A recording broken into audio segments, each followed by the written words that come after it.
with a video. This is a level up style video. This is going to be for people that are looking to improve heading into Series 10. And today we're going to talk about approaching Series 10 and specifically talking about all the new free things and all the way that we play the game now, and then how you should structure your deck building, your strategies heading into competitive events, your strategies heading into just week 1 events.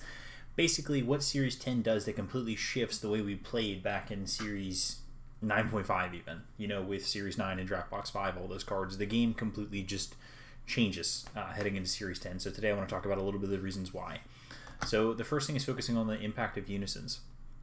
So Unisons have actually had a quite large impact on the games. Every game we've played feels like it comes down to going first and having a unison stick. If you go first and you have a unison stick, you're usually going to be taking control of the game. It's really hard to lose a game once you're already ahead, you already have a unison to play, and then they start snowballing to accrue that value. That's one thing that a lot of people don't talk about. People think that some unisons are bad, some unisons are good, but the common denominator is any of the ones that are above average on power level, the moment they stick a turn, 2 turns, 3 turns, 4 turns, you have to think about every bit of value that they accrue. Whether if it's they have a +1 that allows you to draw a card, or a +1 that allows you to impact your opponent's board, or a +1 that allows you to get rid of cards in your opponent's hand, or ramp you, or just become a good attacker.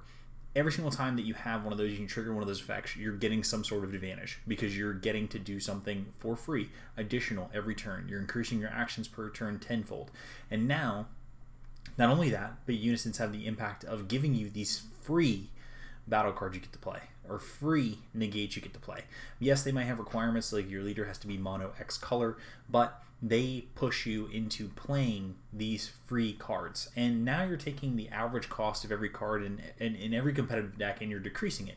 Because say, for instance, we're playing Bardock Paternal Unison, we're playing Frieza Charismatic Villain instead of playing Kakunsa Beastly Maiden. So the difference is Kakunsa costs you 2 to use, Frieza costs you 0. And automatically you're getting a very similar, if not a better effect, because it's on counter versus on attack. So already there, you can just see the stark difference between paying 2 for something and paying 0 for something. And so all of our unisons are not only giving us that ability to have that incremental advantage established every single turn, but now they're also unlocking cards you get to play for free, which already takes what we knew before and changes it. So if you're on the play, you play a unison on turn 2, you plus, and then you have access to your free counter. Your opponent then has to deal with your unison or move your counters before you get to get that free value of playing a counter. So think about that. If I go first, I play a unison on turn 2 that impacts the board, whether it be a Bardock, a Zeno, or it be just a black Gotenks, or it be any of the yellow ones. If I play that on turn 2, plus it, my opponent has to do something to it. If they don't, I pick up value from it. Because the longer it sits, the more counters I gain access to, the more free cards I gain access to, the virtual card advantage I gain just by having this additional effect every single turn.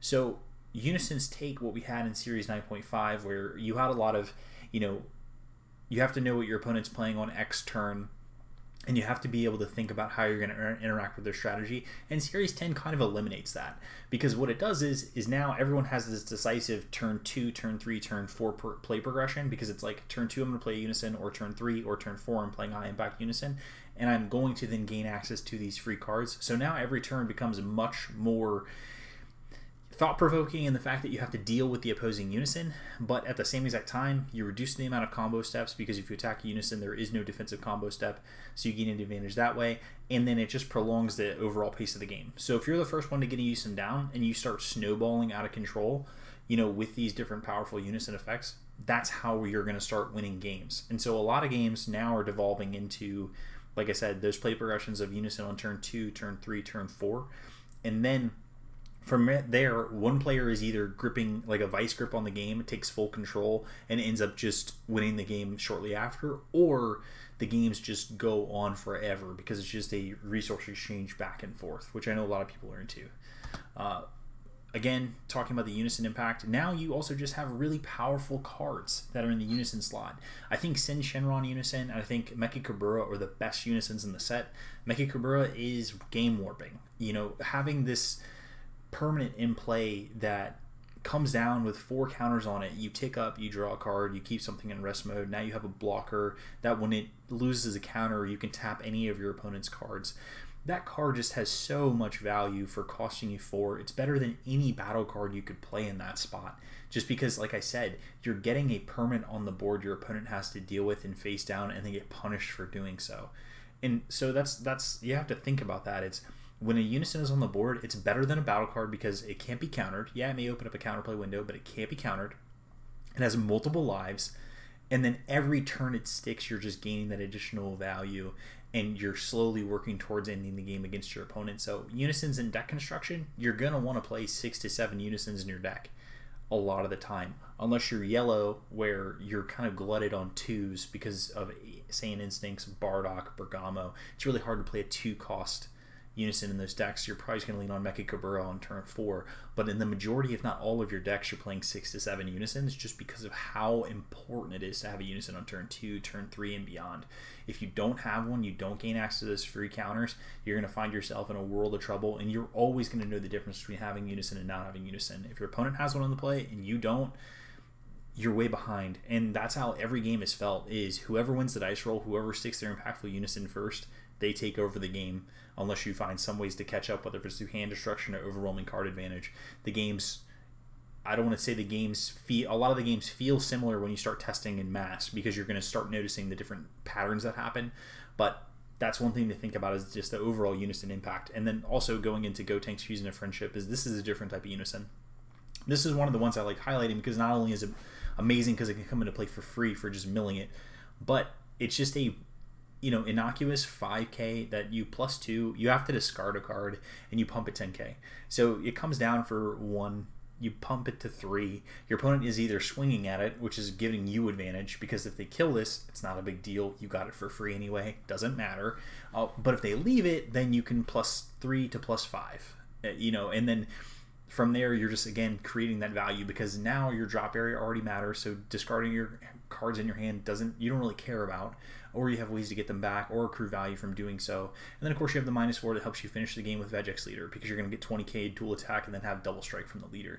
So this is just one of those things where it's like, yes, this Unison can seem innocuous on its face, or can seem like it doesn't matter, but the more it sticks around, and the more that it gets to accrue this value for you, and your opponent hasn't dealt with it, that's something they have to face every single turn.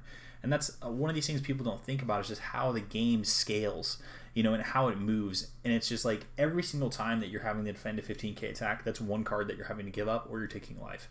And so getting your opponent down to 6, 5, 4 life, and then starting to tax them every turn with a resource that you're just getting to do for absolutely nothing, that's how you're going to win these games. And that's why this format on its face can seem fun, because your games are longer. So keep that in mind whenever you're playing these games, how important Unisons are, because they've impacted the game incredibly. So again, when you're building your decks, if you're not playing Unison, you better be doing something that's absurdly, grossly powerful, like Gohan. Reboot Gohan is perfect for not playing Unison, because you're really just trying to get your opponent dead in the first 3 turns. Makes complete sense not to play Unison in that deck. So you have to be doing something absurdly powerful and ending the game quickly, or you have to play a Unison in your deck to compete, because if you're not playing a Unison, you're not getting access to free cards, you're not getting virtual card advantage, which, let me go on a side tangent about virtual card advantage. Virtual card advantage is not raw. So raw card advantage is the number of cards you have in hand, so it's getting that advantage over your opponent. Virtual is going to be a representation. Normally it's having something that produces an action, or something that represents a card exchange or a resource exchange that's already in play, or let's say it's already in your drop area. And that's one thing that these new graveyard based decks or drop area based decks, they have that virtual card advantage, because it's like, yeah, you have the cards in hand, but you also have that card in your drop area that you can use at any time. Whether it's a rebrand, a Saiyan Instincts, using a hasty dispatch dispo, etc. You can always proc those at any time to use your energy, and then basically get that extra advantage just for being there. So that virtual card advantage that Unisons apply is so strong, and this is one of the first things we've ever had. These are better than Planeswalkers because they can attack. They're better than enchantments because they can attack, and then they always have these plus and minus abilities that help you scale towards your end game, scale towards getting the opponent dead. So again, Unisons are the supreme, the highest form of virtual card advantage, because they sit there, they accrue value, and they can attack the opponent. So if you're not playing Unisons, you better start. The next thing is drop area matters.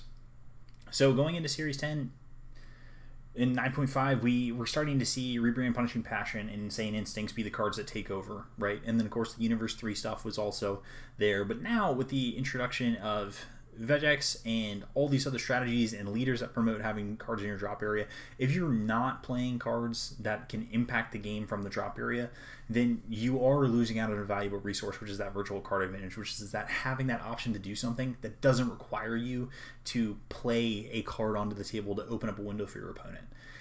Or does it so it's free with like the black cards that came out in Series 10. So your Unison, the Supreme Kai Time, the Time Agent Trunks, Time Agent Vegeta, when those come down, when you mill those and they come out into play for free, like, again, we've talked about how absurd that value is, but you're getting all this value just replacing cards in your drop area. Nigirishi, Viara, Ani Laza, they all just get value from being in the drop area, because all you're doing is you're going to be switching a card from your board to your work, playing one of these for free, costing you nothing. So again, it's that insane, absurd value from having cards in your drop area. Fu Mission Accomplished, Majin Buu, Saiyan Instincts, Rebrand, they all have that similar effect where they're all just some sort of energy sink. You can pay for it in your drop area to be able to get this effect. So again, it's that virtual card advantage. These are the extra cards in hand that you always have. You can turn into value just by having them sit there. Same thing with Roshi, Hasty Dispatch, Quick Sweep, Android 17. Android 17, I know, why are you thinking of that card? Well, if you're playing Bardock Unison, and you just get to play Quick Sweep every single turn, you're always going to be able to get the +1 off of Bardock, so that's huge value. Hasty Dispatch, same thing. You're doing it for 0. Master Roshi, being able to return your dormant, your dormant potential, being able to return your Kamehameha, your negates, accrues value for you. And then, like I said, Rebrand and Goku, they're the, reverse of each other, but they're the best cards you can play in your colors for 2 energy, and it's the best play you can make. That doesn't require you to commit resources to the board. It doesn't require you to give your opponent a combo step or a counter window. You just get to do this for free, accrue this value for free, all because these cards are sitting in your drop area. So again, if you're playing a deck that isn't taking advantage of your drop area, you need to be doing something that's really powerful. You need to be doing something that's over the top, because there's a stark difference between decks that can play Saiyan Instincts and decks that can't, and a stark difference between decks that can play Rebrand and all these green graveyard effects and decks that can't, and it truly creates a separation. Because when you're always able to do something with your energy and you combine that with the Unisons, you have a compounding effect where it's, I'm progressing the game with my Unison, I'm progressing the game by using my energy on these discard pile effects, and then that's how I'm generating the advantage. I'm taking away my opponent's ability to combo a lot. I'm taking away my opponent's ability to be able to use their defensive resources or use these specific steps to be able to further their own game plan. And then I'm only focusing on winning the value game. I'm focusing on, killing my opponent's Unisons. I'm focusing on killing their board. I'm focusing on getting rid of their hand. I'm focusing on pulling ahead with card advantage. The drop area matters in Series 10. So if you're building a deck, look at all the cards you have access to. Is there anything you can get out of the drop area? Anything that you can just get a bonus for comboing it and being able to use it later? Think about that as you're going into Series 10 and building your decks, and think about the fact that drop area is going to matter. And think about now shaping your game plan around, what does my opponent have access to? This is more than ever before, checking your opponent's drop area to see what cards are in it. What they can do on their turn. How are they going to structure their turn? And you have to do the same thing. Now that you have that grip of cards plus a drop area you're going to have to look through, spread your discard pile out, figure out all the cards you can access, organize it, because it doesn't matter how you organize your discard pile in this game, and just get accustomed to focusing on using your drop area. So again, drop area matters. And then the last thing, it's always been important in this game, and in Series 10, it's even more apparent you have to do more for less. And the best leaders, from what it seems like coming out of Series 10, are the best because they do the most for less. So Vegex, again, mill 5, getting things for free, drawing a card, giving your Unison double strike on the Awaken side. Just existing gives you value. Same thing with the reboot SS3. Just existing gives you value, because at the end of the turn you choose up to 3 of your mono blue energy, switch into active mode. So you're able to play a Unison, commit, untap. So again, you're just existing to get this value. Ferocious Strike SS Son Goku, he exists and gets value. The Burst 3, just for attacking, he gets to place 3 cards in his drop area. That helps, open up all the graveyard strategies, all the synergies, and helps you get going, keeps you going, and keeps you just fueled with that hand size that you have, plus the virtual card advantage that you have from your drop area. Then, activate main/battle, place 2 cards from your life in your drop area, choose all your opponent's cards, all your cards and all your opponent's battle cards, ignoring barrier, and place them in their owner's drop area. So for existing, That's it. For existing, you get access to a board wipe at any time, main/battle. So again, your leader is going to be getting you virtual card advantage by putting cards in the drop area, and you have the advantage of always having a board wipe. Look at the new Vegito leader from the starter deck. So when you attack, draw a card, activate battle. Blue. So you have a win condition on your leader. Blue. Get triple strike and 10,000 for one of your Unison cards. And then auto, if it's your opponent's turn, one of your blue Unison cards will be placed in your drop area, or one of your blue battle cards is removed from your battle area by opponent's skill or KO'd. Switch it to one of your mono blue energy to active mode and draw a card. So again, you're just existing and accruing value. Your leaders have to be doing this. If your leaders aren't doing this, if they're not just accruing value by existing, you're going to notice the stark contrast between these decks and the other decks in the format. As says Gotenks Display of Mastery, when you attack, draw a card once per turn. When your opponent activates an extra card, draw one card, then choose up to one of your opponent's battle cards, switch it to rest mode. And then when you activate a Union Fusion, this card gets plus 5,000 and critical for the turn. So again, Gotenks, for just existing, if your opponent is playing the game how anyone would play a game, you're going to be able to draw a card, tap one of their battle cards, and then you also get the bonus whenever you activate Union Fusion. So for just playing the game in general, you're just going to get access to this effect. And that's what's so absurd to me is, seeing the difference between leaders now and then. Before we had Surge Piccolo and Surge Goku, which kind of were that, where they just gave you things for being there, for existing, for being good, for playing those decks. Well, now every leader that seems hyper competitive or top tier seems like a leader that's just giving you something for being it. So Vegex gives you that ability for bursting 5, I'm going to give you this effect. Just for being SS3 Goku, I'm going to let you play offense and defense hyper efficiently. For being Green Goku, I'm going to let you fill up your drop area with graveyard synergies and then give you the ability to kill anything. For being Vegito, I'm going to give you a win condition and then give you something if your opponent kills your battle cards. If I'm Gotenks, I'm going to be able to punish you for playing extra cards by drawing a card, tapping your battle card so I can defend myself, and then I get a bonus for just playing the normal strategy that I would play anyway. And then, of course, you have Soul Striker, the Goku reboot. People that think this card is bad are crazy. If you think the older Soul Striker is better, you are nuts. Being able to awaken early on turn 3 just for having the required 3-cost Unison, being able to have the attack, draw a card, or untap a blue energy, and then once you're awakened, you're going to be able to draw 2 for awakening, which already is absurd when you think about the fact that once you get a free Unison in play, being able to awaken, draw 2, leader swing, draw a card, untap 2, that's better than being an untapped 2 leader by a mile. And then, of course, when you attack, draw 1 card, switch to your mono blue energy to active mode, and at the end of your turn, choose up to one of your blue Unison cards and switch to active mode. So hyper synergy, and again, you're doing more for less, because just for swinging, you're getting this effect that allows you to extend your turn, use your energy offensively and defensively.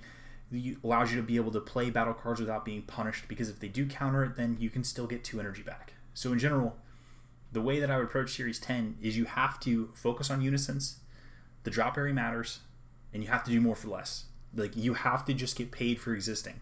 If you're not doing that, if you are working harder than your opponent, if you're working harder than your opponent to kill their Unison, if you're working harder than your opponent to get battle cards into play, if you're working harder than your opponent to defend your life, you are going to find yourself in a world of hurt, and you're really not going to enjoy this format, because you're going to find out quickly the difference between someone who's playing X strategy that gets paid for existing with Unisons and someone who's playing X strategy that relies on specific cards to be good. So anyways, hope you guys enjoyed this video on approaching set 10. I know there's a lot of rants, rambles, but in general, I just want to get this out there and start getting these, these early theory and format videos out there just to help people that may find themselves, trying to figure out where to start, and I do think that every color of the set is viable. I think red is very strong. You don't see a red leader up here. I think Yamcha and Beerus are incredibly good leaders. Beerus is probably the best of the two. But again, he doesn't really get that payment for just existing. So I can't make Beerus can't be top tier. I think Invoker is very strong. I think there's a lot of tier 1, tier 1.5 decks, but you're definitely going to see the decks that are, the ones that just get paid for, playing the game and existing, and the ones that play Unisons and use them the best versus everything else. But in general, hope you guys enjoyed this video. Hope you enjoyed this talk. You look forward to more content like this on the Patreon. But anyways, #ScrubFam is best fam. Okay, thanks. Bye!